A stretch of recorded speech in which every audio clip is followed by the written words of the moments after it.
Estamos con Enrique Bernales, constitucionalista. Enrique, buenas noches. ¿Qué tal? ¿Cómo estás? Buenas noches, Jaime. ¿Cómo te va? Muchas gracias por la invitación. No, gracias por venir, pero te hemos invitado porque hay esta situación pues complicada de el Ejecutivo en manos de un partido y el Legislativo clara y aplastantemente en manos del otro. Sí. Esto, digamos que no es natural, por decirlo así, ¿no es cierto? Cada vez que ha ocurrido en el Perú, esto ha desembocado en golpes de Estado y estas situaciones son claramente resueltas en los regímenes parlamentarios, en donde la mayoría pone al jefe de gobierno, al primer ministro. Sí. El primer ministro, por encima de él puede haber un rey o un presidente de la República, pero el primer ministro es el que gobierna. Incluso en sistemas semipresidencialistas como el francés, en donde cuando hay una situación así y el presidente de la República pierde la mayoría en el Congreso, entonces nombra como primer ministro nombra como primer ministro al ministro de la mayoría, aunque no sea de su partido. Así es. Entonces se produce la famosa cohabitación. Entonces el que realmente gobierna es el primer ministro de otro partido y el presidente conserva algunas... Entonces eso resuelve los problemas de gobernabilidad, porque lo que no es natural, digamos, es muy exigente desde el punto de vista de la virtud política pedirle a lo que se le está pidiendo, lo que nuestro sistema constitucional establece u obliga es a cooperar a una situación como esta. No, porque si no obligaría a destruirse. Sí. Está obligando, le está diciendo, ustedes están obligados a cooperar, pero eso se requiere mucha virtud para poder... Así es. Es decir, mucha experiencia también, porque además la situación actual es la consecuencia de una deficiencia constitucional. Ajá. Porque, para decirlo en términos muy peruanos, nuestra Constitución no es ni chicha ni limonada, claro. ¿Cierto? Porque en realidad, en la práctica, es un régimen presidencial.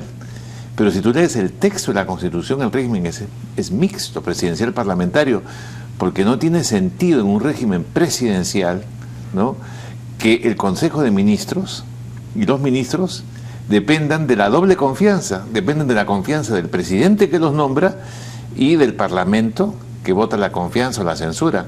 Eso en un régimen presidencial es inimaginable. No. El régimen peruano tiene esta cosa rara que le quita poder un poco al presidente de la República y empodera al Parlamento cuando el Parlamento tiene una oposición de mayoría. Pero inclusive quiero ir más allá, porque la verdad es que este voto de investidura no tiene sentido. Porque el voto de investidura es la esencia del régimen parlamentario. Sí, pues. Es la esencia del régimen parlamentario. Pero el régimen del Perú no es parlamentario, es mixto. Algunas cosas tiene de parlamentarismo, pero otras no tiene de presidencialismo. ¿Y cómo puede ser? ¿Cómo puede ser que haya un voto de investidura, ¿no es cierto?, cuando las elecciones se han producido en las vísperas y ha generado de nacimiento la confianza en el presidente recién elegido, que no tiene acción de gobierno todavía? Entonces, ¿confianza de qué le vas a dar? Bueno, es la confianza de que la tiene porque ganó. No, es la confianza en, pero es que no hay las propuestas de gobierno, el plan de gobierno, ¿no? Claro, pero esas propuestas son las mismas con las que se ganó la elección. Simplemente se van a desarrollar. Pero por eso, digamos, si el voto de investidura obliga a cooperar, insisto en el tema. Es decir, la mayoría opositora, al dar el voto de investidura o el voto de confianza, obliga a cooperar. Obliga a cooperar. Pero obliga también a darlo, porque es tan absurdo. Obliga a darlas, porque si no se rompe. Es decir, darle el voto de confianza al que está recién nacido, que no te queda otra cosa que decirle, bueno, te doy confianza y veremos en 100 días qué pasa, ¿no es cierto?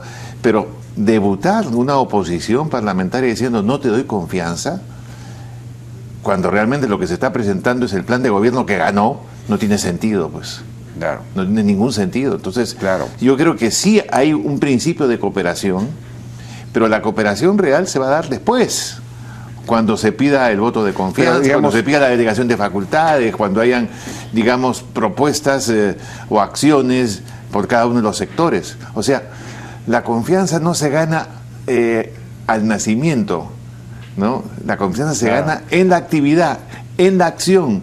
Es lo que se llama en ciencia política la legitimidad. ¿no es cierto? En este momento lo que está funcionando es la legalidad de quien ganó en el Parlamento y de quien ganó la Presidenta de la República. Entonces, la legalidad no genera confianza, salvo cuando tú ilegalizas. No, pero yo lo interpretaba el voto de confianza en este caso como una aprobación de los planteamientos, de las propuestas de gobierno del Ejecutivo.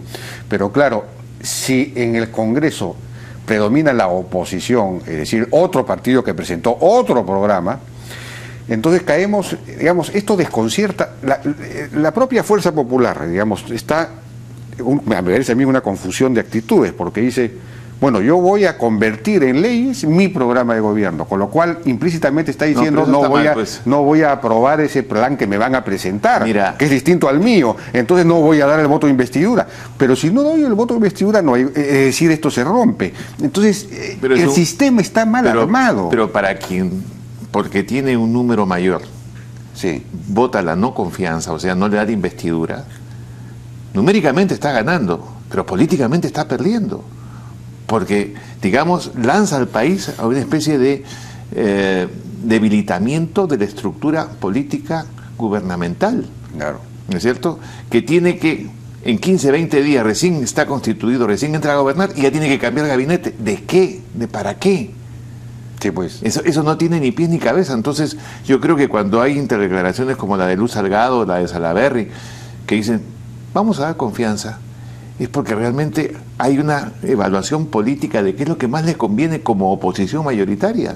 Claro, es una evaluación política, pero yo me refiero, digamos, a los condicionamientos de la estructura constitucional, del diseño constitucional. Eso realmente, yo creo que si tomamos en cuenta las palabras de Keiko Fujimori en el sentido de nunca más el 5 de abril, etcétera, y después de 20 años, y de los traspiés que ha tenido la Constitución en lo que se refiere al comportamiento de la Asamblea Unicameral, tienen que ir a la necesidad de decir, bueno, ¿cómo mejoramos la Constitución? ¿Cómo eliminamos sus contradicciones?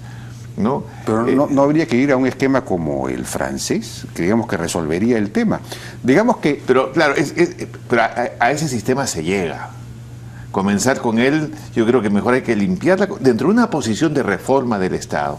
Sí. Tú tienes situaciones como la del Poder Judicial, que hay que empoderarlo y hay que limpiarlo. Sí. ¿No es cierto? Hay que hacer una reforma integral y total del Poder Judicial.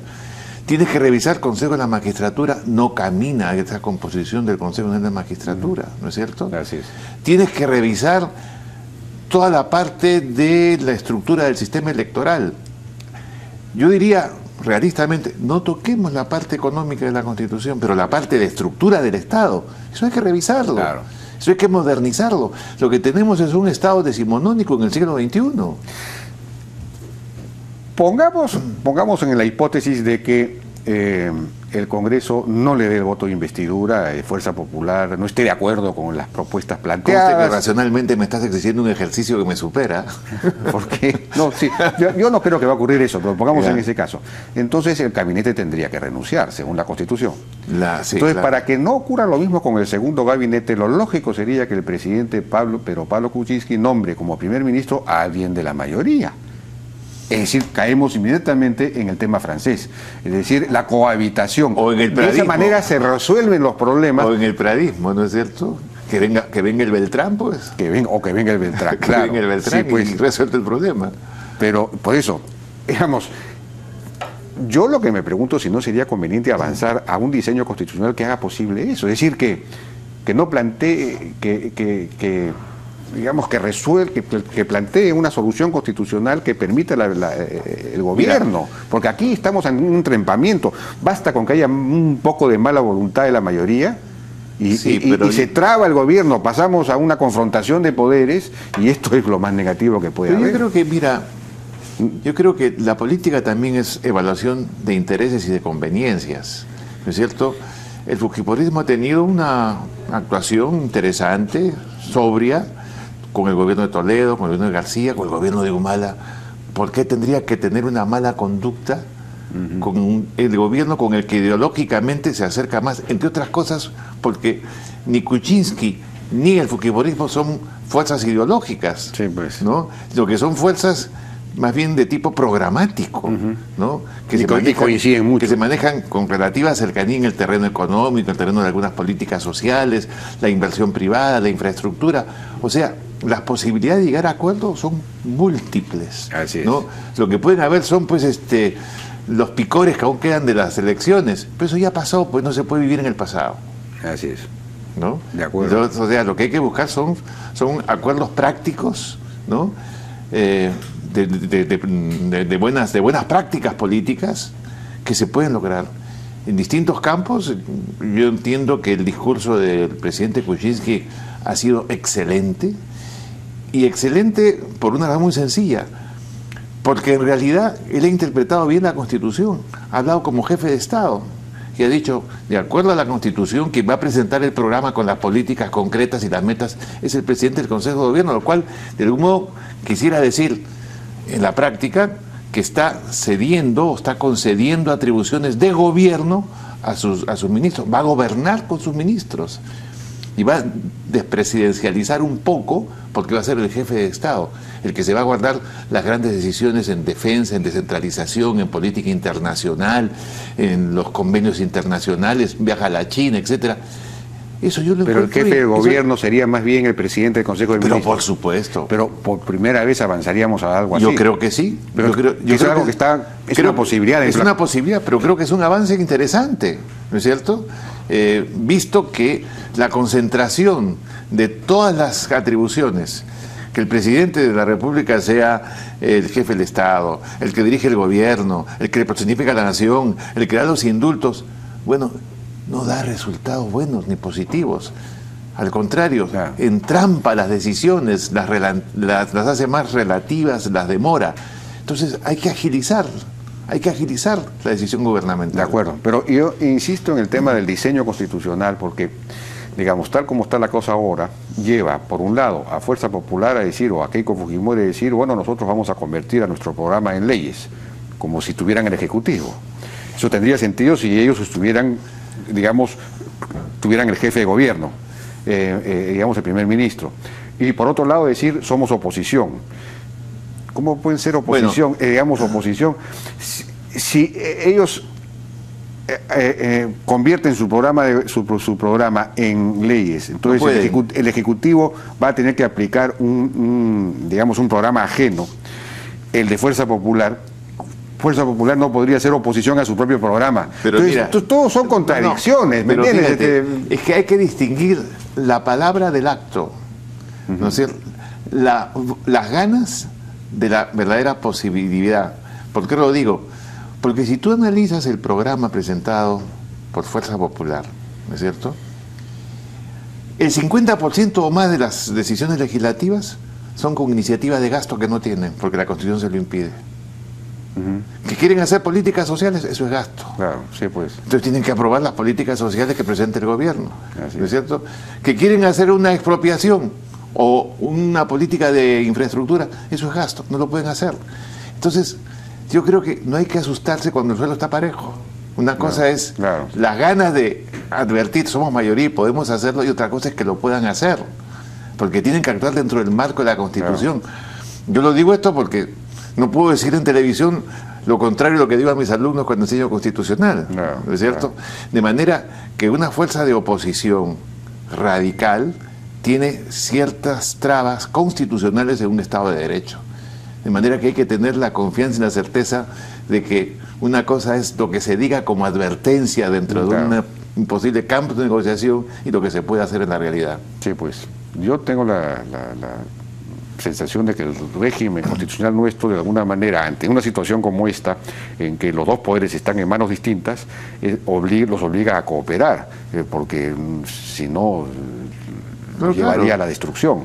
Sí. Entonces bueno, la misma palabra oposición no tiene sentido. Ahí, a eso me refiero. No hay que preocuparse por las manos distintas cuando en la cabeza el pensamiento es más o menos similar. ¿Eh? Sí, pues, entonces eso debería llevar a un acuerdo. ¿Y por qué no se va al acuerdo de una vez? ¿No? Si no se va es por razones... Como dicen los italianos, piano piano se va lontano. Enrique Bernales, muchas gracias por la participación.